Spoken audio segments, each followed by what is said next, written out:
Happy Devils Wednesday. This is the State of the Fan Address presented by pucksandpitchforks.com.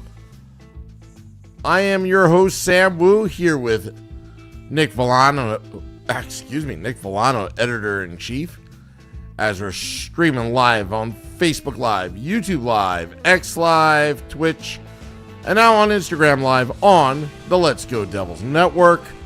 Coming to you live from the Primetime Radio studios inside both bunkers, both North and South Jersey, covering the Garden State, talking Devils hockey.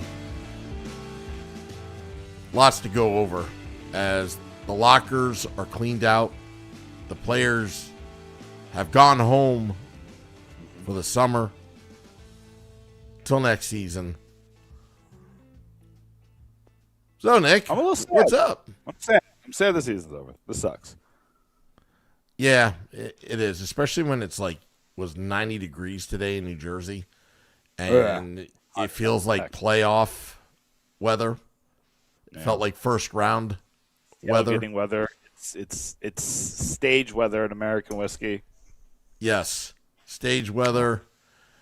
I feel like I need to be pulling speakers out of my Jeep, setting them up in that 80-degree weather. That's what it felt like. Unfortunately, it's over. We have a lot to talk about. I don't want to keep everybody here all night, so let's just kind of jump right in. Let's talk about locker cleanout today. We were talking right before the pod, but as someone who writes about this team for a living, not a ton came out today. Right, Nico Hischier reinforced what he said yesterday to Bryson and to MSG host. Why can't I think of her name? Rachel Herzog. Jeez. To Bryson, Rachel. This is what Rachel. When you run away from the pod, we've been trying to get you on for months. I forget your name. I forgot you. That's what happens. I almost said Erica Walker, by the way, for whatever reason. Oof. Anyway, so Nico alluded to the fact that he loves playing in New Jersey, wants to stay in New Jersey. He reinforced that pretty precipitously, spoke about how, he's waiting for the next GM, but he's excited to talk future, which essentially means his contract, because Nico Hischier can sign an extension this year. Weird work that we don't talk about is that Ray Shero gave him a 7-year deal instead of an 8-year deal when he re-signed him. One of the, I'm not going to speak ill of the dead, but you kind of see where that's at now, right? The good news is then, when you do have to re-sign him, and if, now with the new CBA, this is the only time you can give him an 8-year deal, is right now. If you wait until after September, it's a 7-year deal. This is why I think it's going to get worked out. Because Nico Hischier can either sign an 8-year deal in New Jersey or a 6-year deal elsewhere. That's big. And those are prime money-making years. If it was a 6-year deal, what is he? Is he 27? Mm-hmm. I think he's 27, right? Yeah. Brad's 27. Is he 27 too? If these are, if he's 27 plus 6, it makes him 33. I think he'd still be a high-quality player, but he's not going to be like McDavid at 33, right, where you still have 5 prime amazing years, or like how Crosby's been at 30. You know what I mean? Like, you're talking about a guy who's, probably going to be a 60 to 80-point guy who's going to turn into a 50, 60-point guy, and you're going to pay him like that. Right now, you're paying him like a 60 to 80-point guy. So, I think he's going to resign. He's going to get the 8 years. The next GM is going to come in. He's going to lock this down. And I'm not worried about Hischier. I think he was realistic with hey, I thought had some good, had some bad this year. He was kind of straightforward with it. He said a lot of good things. He spoke for about 12 minutes to local media and really kind of gave his perspective on a lot of things, and everybody got their questions, and he spent his time with the media. I really appreciate a captain who could do that. He talked about Sheldon Keefe a lot, how the relationship worked. He talked about being a guy who went in his office and kind of spoke to it. During the Bryce and Rachel interview, he said something about something to the illusion of effort level of teammates. And if you're not going to give a good effort, get out. That seems pointed. He didn't reiterate it, and I don't want to get rag on anybody, but nobody asked about that today when Hughes was there. But what do you mean? Who are you talking about? What you want to elaborate, since now you have me in front of him? But that's okay. I didn't go either, so I can't really talk. Maybe one day, if I'm a reporter for a certain media entity, maybe I can ask that fastball question. That would be the first thing follow up. That'd be the first follow up.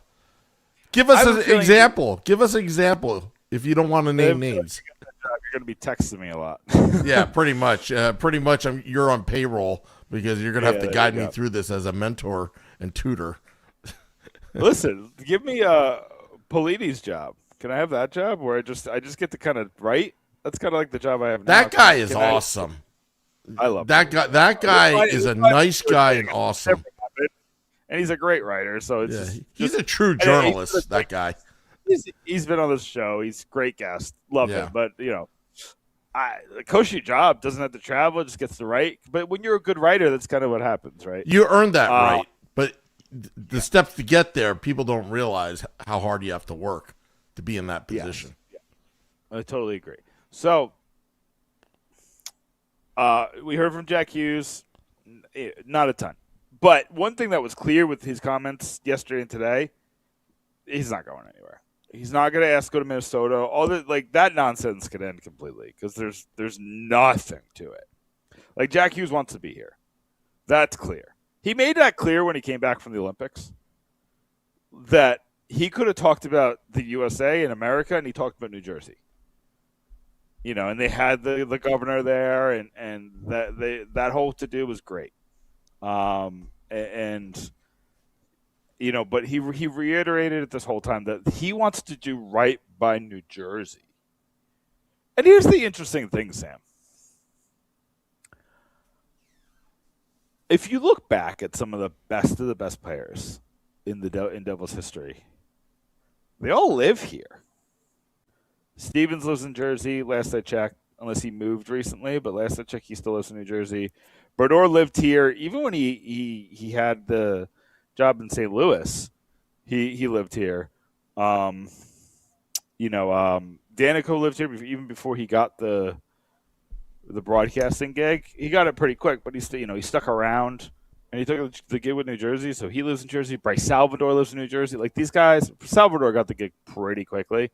And NHL Network's in New Jersey, so that helps. But, these guys stick around.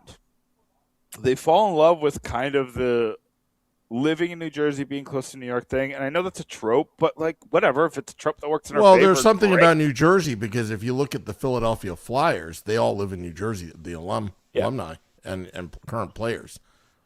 Where I live, mile down the road is where Bryce Harper lives. Kyle Schwarber has a house with all the Phillies. I don't know where the Flyers live specifically, but I know where the Phillies live. So all over the place. Voorhees, Cherry Hill. Yeah. Haddonfield is the big one. That's where the big houses are. That's where all the executives live. I don't know how to pronounce it. Cinnamonson or something like that. That's a little further away from Philly. So, but again, when you got that kind of money, you don't care. Yeah. But anyway, Hughes talks about how much he loves New Jersey all the time. I don't think he's leaving. I even in 4 years, I was like, he really likes it here. You know what I mean? He's in a good spot. He's in a very good spot. Loves him. The fan base loves him. Even when people start to turn on him, he pulls them right back. When you look at how this fan base treated Taylor Hall, or I'm trying to think of guys who they turned on while they were still here. It's really just Taylor Hall, right? Even Subban. Subban was terrible here. And we love him because he embraced this fan base, right? Mm-hmm. He was awful here. And awful compared to what he was supposed to be. He was supposed to be a $9 million defenseman, and he was a $2 million defenseman. I'm trying to think of other people who, can you think of somebody they turned on besides Taylor Hall? Well, are you talking about like when they leave for free agency? Like, No, I'm talking about while on the team. There's plenty of okay. guys like Parisi and Kovalchuk and like those guys who we turn on because they stabbed us in the back. But even Parisi during the whole he's going to be gone in a year, like there wasn't. Didn't feel like there was extra criticism on him. I would like to say, and people may not remember this, people were harsh on Brian Rafalski towards the end there. I kind of remember that. What was it like 08, 07? Yeah, that range. now around 2 years before he hit the unrestricted free agency, because again, when you're spoiled Devils fans, you just won 3 cups in 9 years, and you demand perfection. And Niedermeyer left, so he was the guy, and then Paul Martin was, a rookie. Everybody put a lot of pressure on Rafalski for no reason.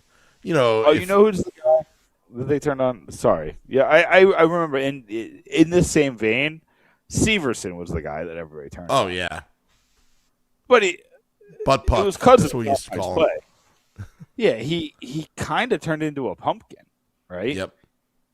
And we see it now. Like, I haven't heard Severson's name in a good light since he left. You know what I mean? And signed that huge contract in Columbus. Not our problem. Yeah. And listen, I listened to some of the comments from Keefe. I really think he doesn't know. I really think the ownership's like, we'll see.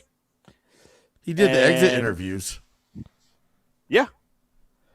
Which is fine. But we didn't hear from Brodeur, which tells me that, like, here's the thing.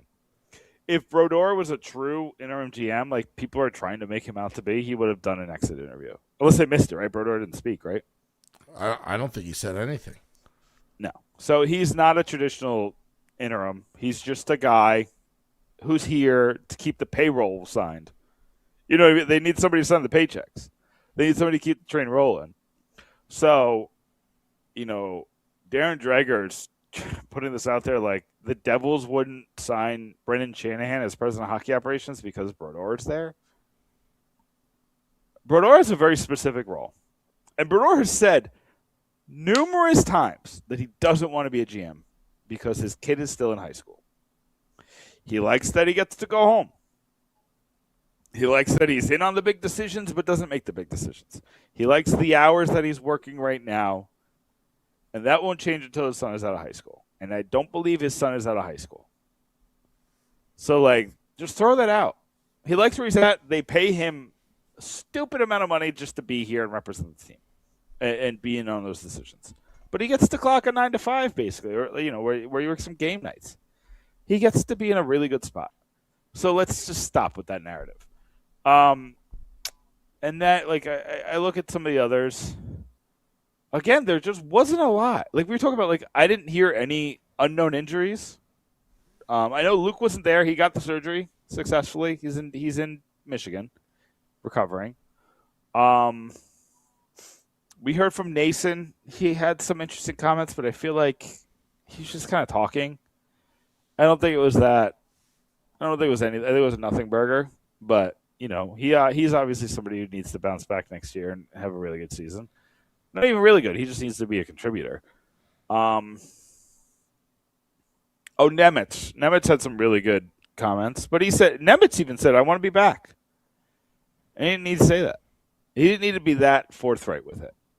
And he's a guy who I wouldn't blame if you didn't want to come back. There are times where you're at a job, you're like, I don't want to be here. I'm ready to go. And I think Simone Nemitz, I wouldn't blame him if he got there. If Simone Nemitz went to Seattle or Boston or whatever, I would never hate the guy. As long as he wasn't playing for a rival, you know what I mean? I wouldn't have any ill will towards the guy.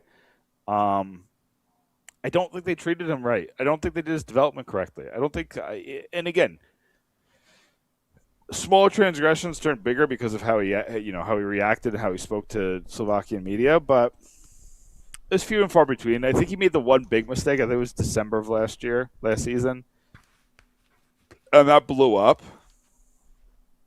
But he didn't go to the Slovakian media when his name was in trade rumors this year. He didn't say anything. He was very intelligent about how he dealt with the media this year. I thought so. Again, I don't love the way he played this year. When you look at the whole, I don't love the way he played since After his injury. Yeah, so I think he had that injury in December. He still had some moments, but like since Pesci got hurt, and I think like what happened was Slovakia played him to death trying to get to the medal round, and they got to the medal round, and he played incredibly well. He had a little bit of a boost for like a week or two, but he was bad in March and down the stretch. Like there was just he just made a lot of mistakes, and the offense wasn't there.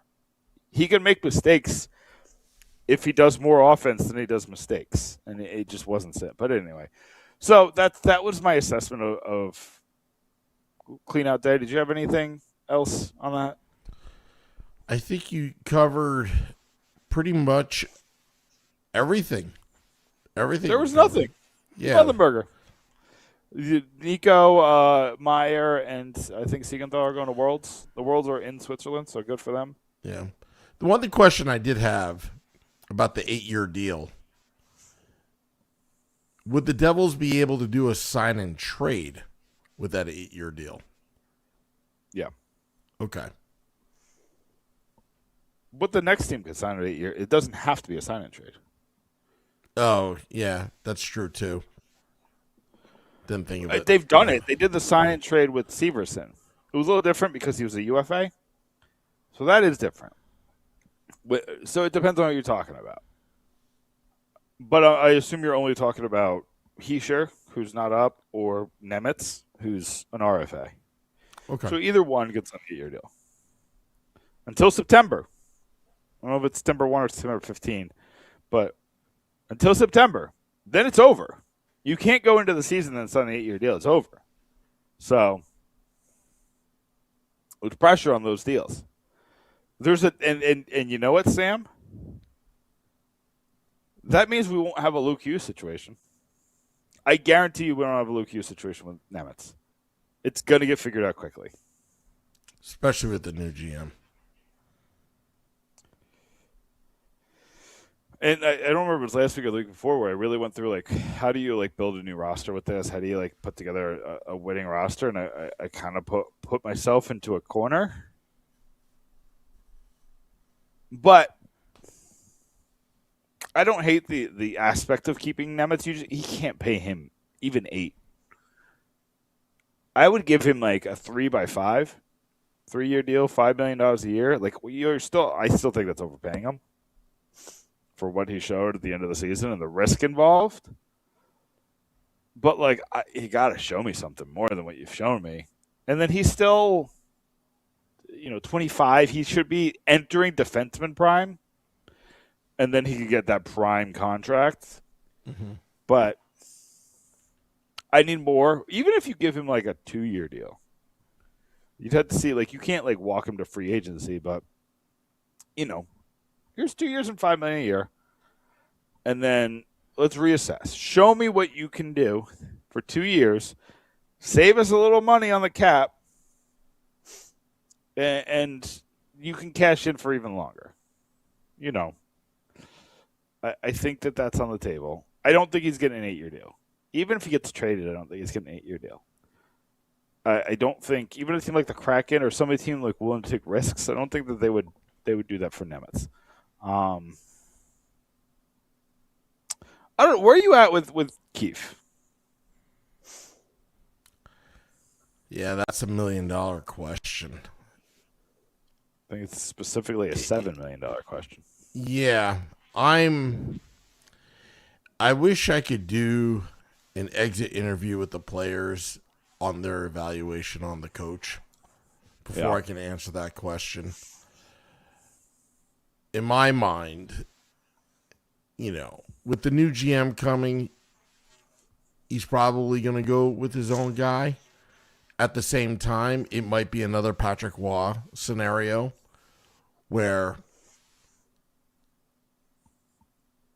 let him be the fall guy in the next year for the sake of continuity. but also for the sake of evaluation as well, to be fair. He's still under contract. He's got 3 more years, I believe. So, again, it just depends if the players are all like, oh, get this guy out of here, get this guy out of here, get this guy out of here. This guy doesn't, that's one thing.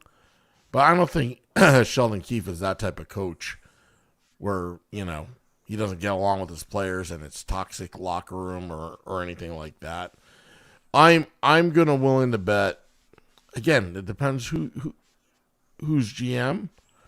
I'm willing to bet by default he stays because there's just too many changes going on at the moment. New president of hockey ops, used to be a dual position, and then you got your GM. And the longer this goes, you gotta get them in quickly because the NHL draft is coming up. You've got free agency coming up, and you've got a shortened off season because the season's going to start earlier next season. So I would give a 60% chance he stays. 60%. I'm less. By how much? Like 35. I think there's a 35% chance he stays. Which, again, means if he stays, I'm not surprised. Like, I'm not shocked, right? I'm like, oh, I thought it was less than 50-50. I think you're going to get, I think the pieces are starting to fall into place. I think, surprisingly, Chayka's going to Toronto.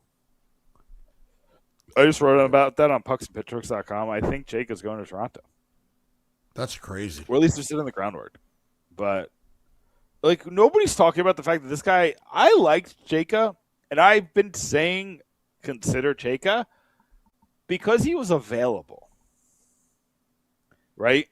I said consider Chayka in December because he was available. Now it's the end of the season. Now you go after anybody. I don't know if I want the guy who's been out of a job for 6 years when I should have sired him in December to save the season. Why do you like him so much? I looked at his badass bio of getting suspended, being a snake. I think he's always been a great talent evaluator. I think that's the main thing is the talent evaluation. He's a guy who's got cojones.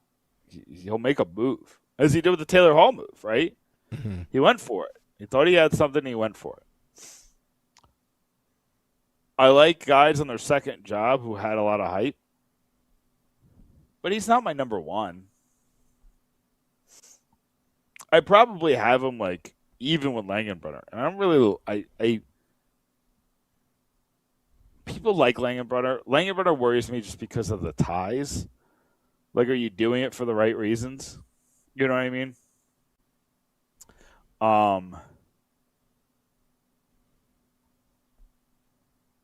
It's just these could go so many different ways.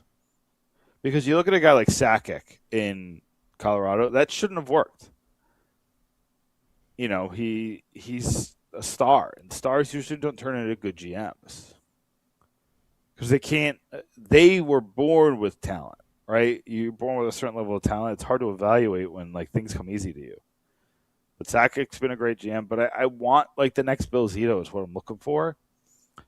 Sonny Met is an interesting name. I do think that if you hire him, you need the buffer of Shanahan. You can't give it, people are talking about giving him president of hockey ups. He can't jump that high. You have to work through it. He's got to earn it. I'm not going to sit here and I don't want to say that because I don't want to act as if he didn't.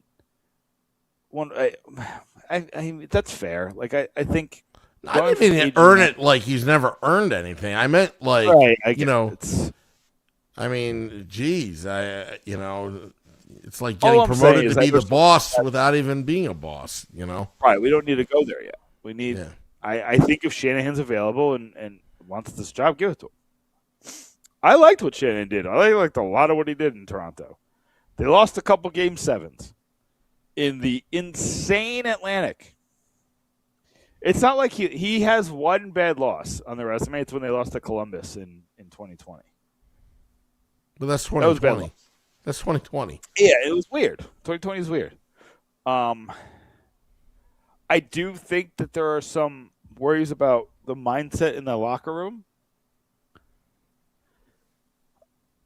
Toronto's a strange spot, though. Toronto's a pressure cooker from a media standpoint, and I think that drives a lot. They're star-driven, which the Devils are too, but like they're star-driven to the point of there's almost a class in Toronto. There's the upper class with the Matthews and the Nylanders and the Marners at the time. There's a distinct middle class where you see like guys like Domi and like a Morgan Riley, and then there's a lower class which is like Yarncroc. You know what I mean? And like you haven't seen a lot of young players evolve since then. You know, Nyes is probably the best recent example, but like Nick Robertson hasn't done anything. There's a couple other young guys that just haven't really turned into anything, except for the goalie. Wall is really good, but besides that, they don't have like a ton of youth that makes sense. Listen. I like Shanahan. I think it's a smart option. He's the one who hired Lamoriello, right? Yes. He was the one that got permission from Joshua Harris. Yeah. So, and that was a smart move. It didn't last long because the reason why Lamoriello didn't last long isn't because Lamoriello did a bad job. He did a great job. He set the foundation for that team for 10 years. Problem is that Kyle Dubas is going to leave. And Kyle Dubas was like the wonderkin. You know what I mean? And they didn't want to lose him. So I think that's kind of where that was at. All right, listen, we talked about a lot. I want to talk about the season a little bit. Oh, let's be positive, Sam. Can we be positive for a minute? Let's be positive. What was your favorite moment from this season? What was your favorite? Or give me 2 or 3. Jack Hughes' speech. Okay, love that. Beating Colorado. Yeah, it was fun. That was fun. Yep. Believe it or not, the last game of the season at the Rock. That was fun. That was a surprisingly a fun game. Great crowd. Yeah, great crowd. Can I give credit for a second? I'm gonna appease for a second. The crowds have been great this year, noticeably great. This is a terrible season, and the crowds have been into it. I've heard chants the whole time, really into the games. Like, I don't know if we just have a working class crowd this season because of the executives don't want to go. But man, the New Jersey Devils had a great crowd this year. Not that I think our fans are underrated and amazing, but it was noticeable with how bad the season was. That I think I know why. I think I know why the crowd was better. Why? Because this year I was at every game day live at American Whiskey, except for one day, which was one of my favorite podcasts, Vinny's wedding. That was a good time.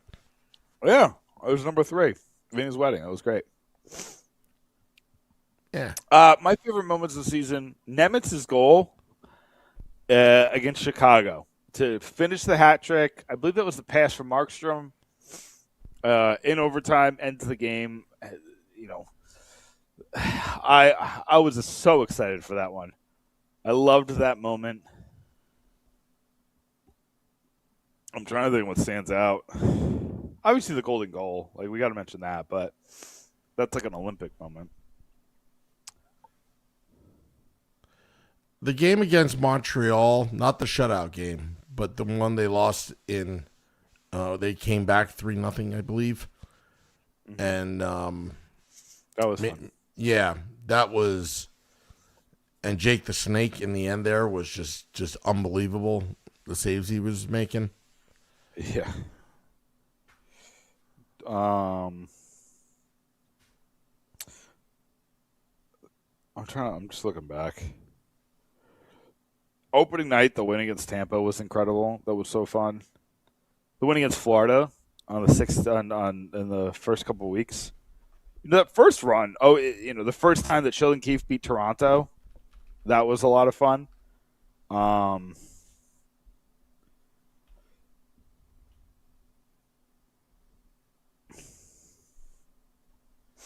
just looking through the schedulers.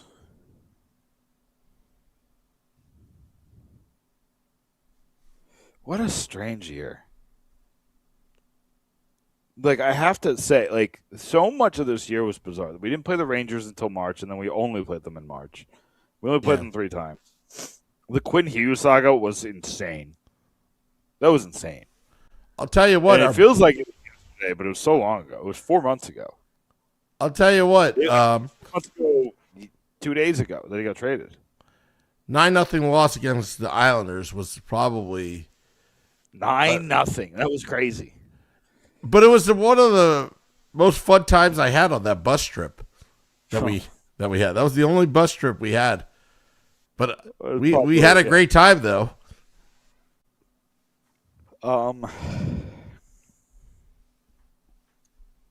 We played really well against Edmonton, which is funny. This is just a strange season.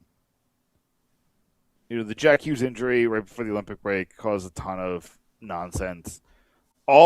Sam, we were in every trade rumor and we made no trades besides Nick Bustad. So strange. It's just what an odd season. It was odd. It was bizarre. Scheduling was odd. The condensed schedule was terrible. I felt like I was getting hit in the face all the time and I wasn't even playing the games. Yeah, I'm not going to sit here and say we're going to look back with pride and happiness. I'm not. I didn't like this season. I'm just going to be honest. This season was a grind. It's just as somebody covers the team. I'm not even on the team. But just like how many games they just didn't show up for, or like how many games that they would play immaculately, get goalied, and then Jacob Markstrom would let one in and they would quit. Yeah. Like, how many times did that happen? It happened so many times. This team is better than how they played. And, like, the injuries. They went into the season with it was Nason and somebody else. McLaughlin was hurt. I thought could be a contributor. McElwain was hurt.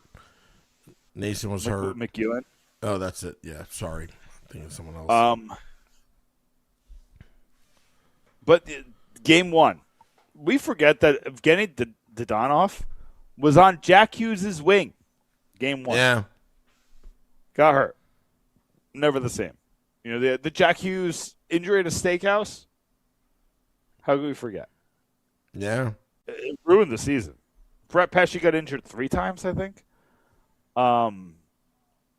It was a bizarre season. I keep saying that. I keep repeating myself. I apologize but it just was. Like, I don't know how else to explain it. This season made no sense. But it happened. I still think 23-24 takes the cake just because he added, like, when 2 of your players got arrested that year. That year was psychotic. But this year is up there. All right, let's talk offseason real quick. All right. I feel like we've already talked about GM and president. I feel like we kind of have there's I also wrote about it in this piece that I talk about Chayka. Not a lot of names have been brought up for the Devils. They have in clear bait, like Chuck Fletcher and Peter Chiarelli, and none of those names actually are happening. I think it's down to the 3: Chayka, Meta, Langenbrunner. Maybe there's a surprise. Maybe Bruder actually isn't there. I don't think he is. I haven't heard any other name besides Shanahan for president. Have you? No. Realistically, in a real way, I've heard names thrown out there, but I haven't heard any of that actually mean anything. So I think we're good there. New GM comes in. You got to make moves. Here's three that I think you have to make. 3 moves you have to make. I think you have to buy out Siklopov. Siplakov? Is that what I say? Yep. You have to buy him out. To buy him out, you save $1.5 million on the cap, and it only costs you $750,000. You just got to buy him out. I think you got to trade Kovacevic. Yeah. He was never good. I get he's coming off a torn ACL. There's downside to trading him. He's not an asset. He could be for somebody else. Could turn into something good. He's not an asset. You got to trade him. I would attach a second-round pick to get out of that contract. And that's too much, in my opinion, but sometimes you got to pay, you got to pay the piper. And I hate to say it, I'm trading Mercer while he still has value around the league. Okay. I think people still see Mercer as the guy who had 30 goal upside, and maybe he is. But what did he get to 20? No, he had 19, right? No, he had 20. Or did he hit 20? He hit 20.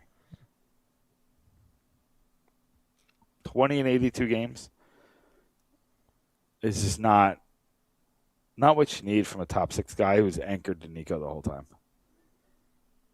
I don't want to get rid of Timo Meier. I think the right analytics guy is going to find the right system for him. I definitely don't want to get rid of Bratt unless it's like a major upgrade or it's a need. Like if you're talking Brady Tkachuk. Although I don't like the story of Brady Tkachuk losing his vision on the ice. Don't love that. It's a guy who might trade for him.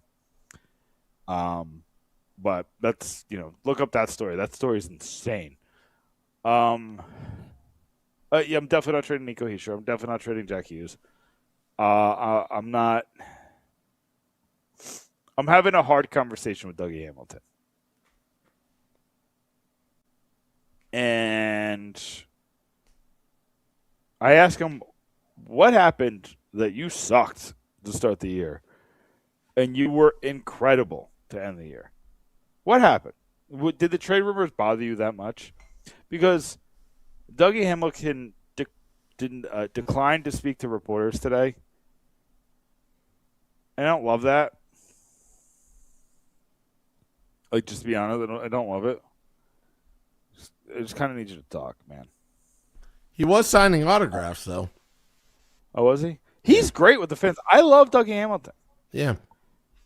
This season worries me. And I would be frank with him, being like, listen, give me your list. Let's be realistic about it. I'm not going to try to trade you, but I'm going to talk about everybody. I'm going to put out feelers for everybody. So I think he might be gone. Who? Give me 3 names that you think you just don't want to see on this roster anymore. Oof. That's a good question. I in my mind, I'd be moving salary cap space. Yeah, you got to do a defense, right? Yeah, so I would Kovacevic, Dougie, if possible.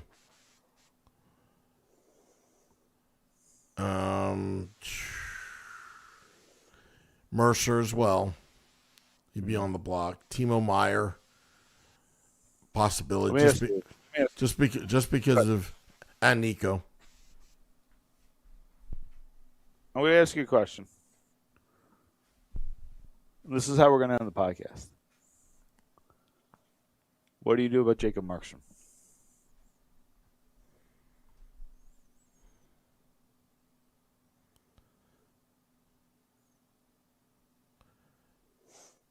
That's a good question.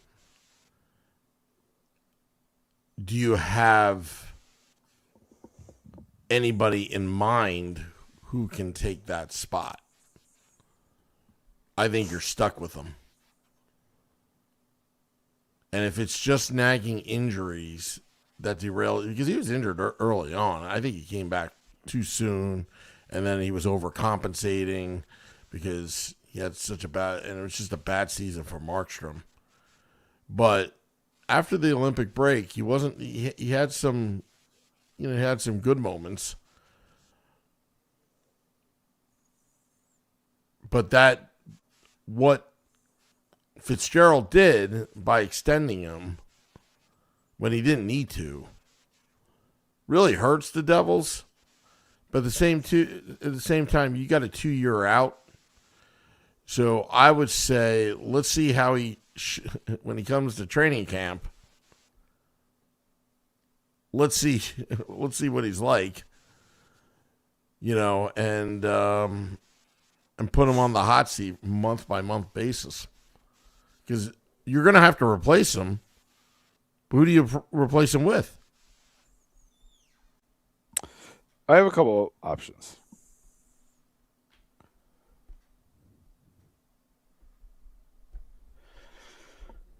Would you trade him straight up for Darcy Kemper?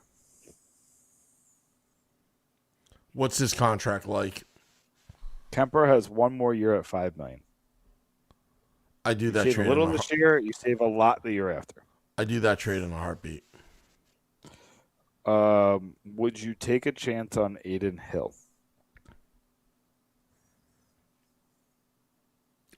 I would, at the right price. His contract is bad. Then no. 5 more years at $6 million. Not happening. Because if I was the new GM, I'm clearing out cap space because I know Quinn's coming, one way or another, and I want to load up this team with Jack having that sniper that he deserves. Would you take the chance on the Yusei Saros contract?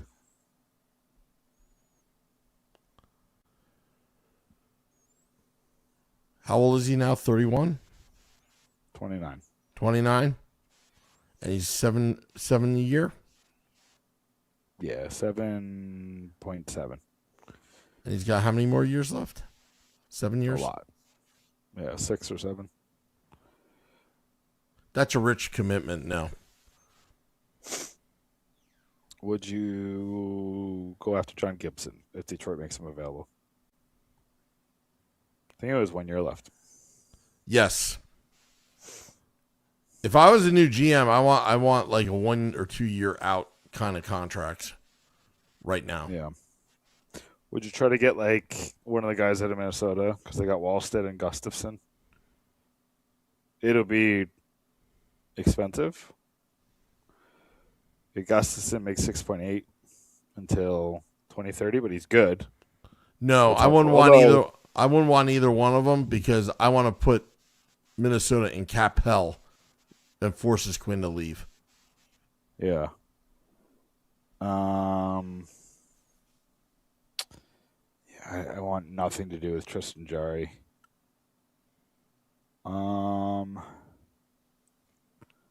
Would you take a chance on his contract's too long too? I was gonna say Thatcher Demko, but his contract's too long. You could do Karol Vejmelka. He's still got like 4 more years left though. Would you go after Connor Hellebuck? I don't think it's available. I don't know. You had your chance. You had your chance. You could, if you made Mercer available, I think Connor Hellebuck would have been a Devil for today. Which is stupid. It seemed less crazy at the time. Now it seems crazy. Now I feel stupid thinking it was crazy. What about Stuart Skinner's a free agent? Unrestricted? Really? I wouldn't hate that. Let's see how he does in the playoffs. I don't even care. I think he's a fine goalie. And I think that's all you need. Because I think you have... Here's what I would do if I was Devils. I've been saying you got to hold 3 goalies for years. Yep. I I think you re-sign Nico Dawes. And you hold 3 goalies. I think I've liked parts of Dawes' game this year, but I think he's another guy that's just kind of in his head.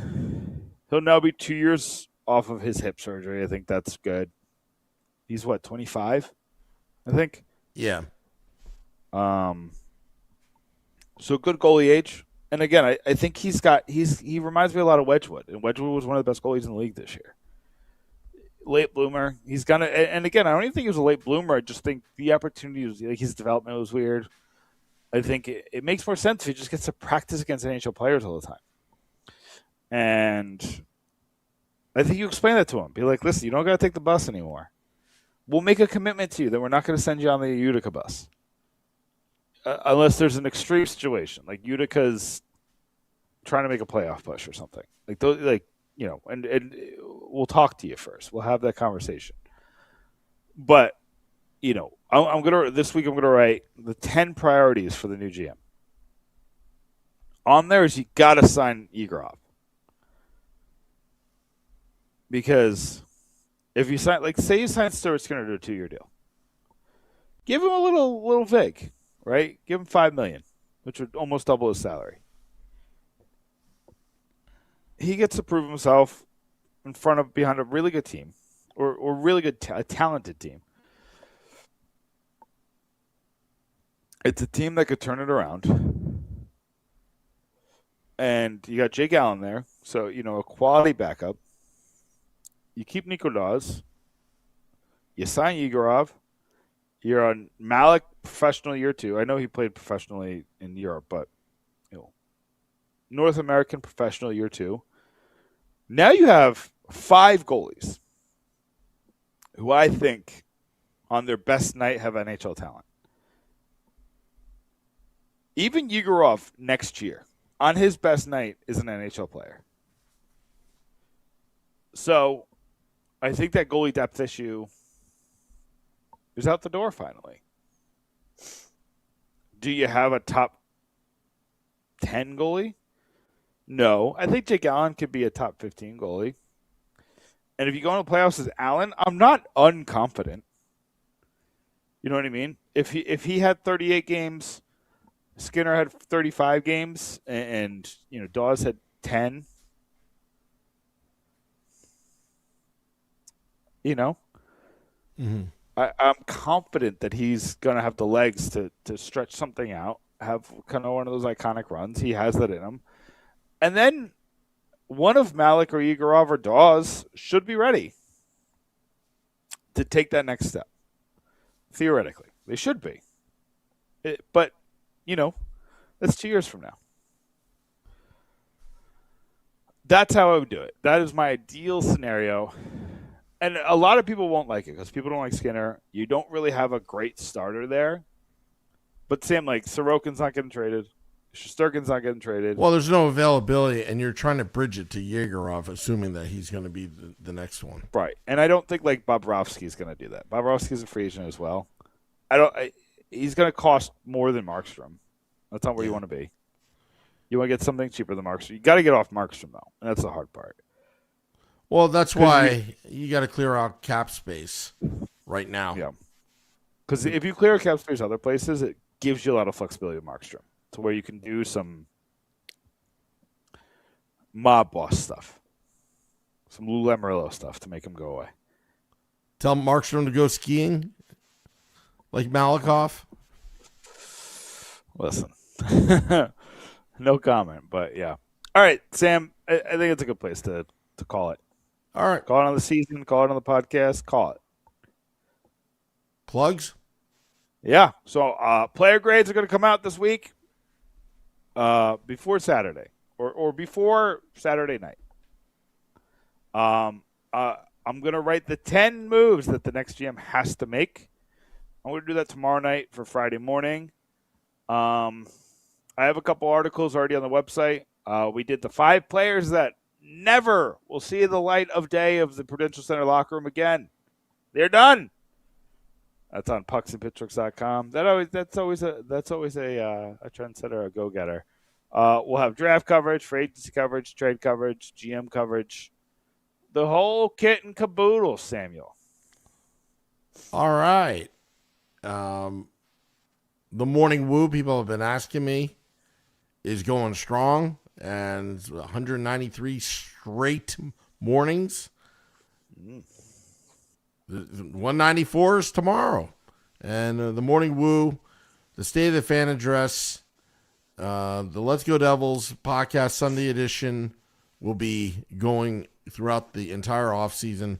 Also, I am working with Danielle McCartan on a Mets trip for the Let's Go Devils podcast, and also my new podcast. It's the Let's Go Mets podcast that I have restarted. And working Remember with that was what was that a 2020? Yeah, it was a 2020 before the pandemic, and then it was short-lived because I wanted to have one focus with the Let's Go Devils podcast, which is wildly successful, by the way, with over 1.2 million downloads right now. 1.2. So, and yeah, that's about it. And yeah, we'll just follow me on social media at Primetime Sam Wu. You can follow Pucks and Pitchforks at Pitchforked Puck on X or Twitter, whichever you want to call it. So that's all I got, Nick. So that's it. Oh, all right. Let's need to hit the music. All right, so getting out of here. What's that? End of season mode. You're in end of season mode. Yeah, I mean, honestly, Nick, this is the most grueling season we've ever had, just because of condensed scheduling. I mean, I think it was one time I was doing seven broadcasts at American Whiskey in like 9 days or something like that. Like, it was crazy, so all right, well, anyway, getting out of here, dropping the podcast in 20 minutes. Apple Podcasts, Google Podcasts, Spotify, Amazon Music, Prime, and Audible, and the iHeart app. Go to the search engine, type in Let's Go Devils Podcast, and also go to pucksandpitchforks.com. Thank you. Till next time, let's go Devils.